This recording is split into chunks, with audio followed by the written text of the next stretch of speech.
ಪಿತೃದೇವೋಭವ, ತಂದೆ ದೇವರಂತ ತಿಳಿಯಿರಿ. ಯಾಕೆಂದ್ರ ತಂದೆಗೆ ಯಾಕೆ ದೇವರಂತ ತಿಳಿಬೇಕಂತಂದ್ರ ಒಬ್ಬ ಅನುಭಾವಿಗಳು ಬಹಳ ಚಂದ ಹೇಳ್ತಾರೆ.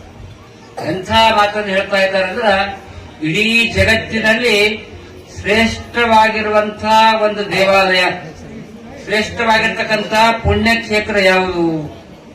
ಇಡೀ ಜಗತ್ತಿನಲ್ಲಿ ಅಡ್ಡಾಡಿದಾಗ ಶ್ರೇಷ್ಠವಾಗಿರುವಂತ ಪುಣ್ಯಕ್ಷೇತ್ರ ಯಾವ್ದಪ್ಪ ಅಂತಂದ್ರೆ ಕಾಶಿ ಇರ್ಬೋದು, ಹರಿಹರ ಇರ್ಬೋದು, ಶ್ರೀಶೈಲ ಇರ್ಬೋದು, ಹುಬ್ಬಳ್ಳಿ ಸಿದ್ಧಾರೂಢರ ಮಠ ಇರ್ಬೋದು.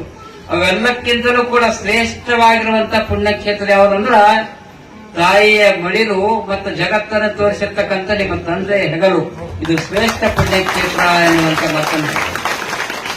ತಾಯಿಯ ಮಡಿಲು, ತಂದೆ ಹೆಗಲು, ನಿಮ್ಮ ಹೆಗಲಿನ ಹೊತ್ಕೊಂಡು ನನ್ನ ಮಗ ಅಂತ ತಿಳ್ಕೊಂಡು ನಿಮಗೆ ಜಾತ್ರೆ ಕರ್ಕೊಂಡು ಹೋಗ್ತಾರ, ದೇವಾಲಯ ಕರ್ಕೊಂಡು ಹೋಗ್ತಾರ. ಇಡೀ ಜಗತ್ತನ್ನ ನಿಮಗೆ ತೋರಿಸಿದಂತವರು ತಂದೆಯದಕ್ಕಾಗಿ ಹೆತ್ತ ತಾಯಿ ಮತ್ತು ತಂದೆಯವರನ್ನ ದೇವರಂತ ತಿಳಿಬೇಕು. ಮಾತೃದೇವೋಭವ, ಪಿತೃದೇವ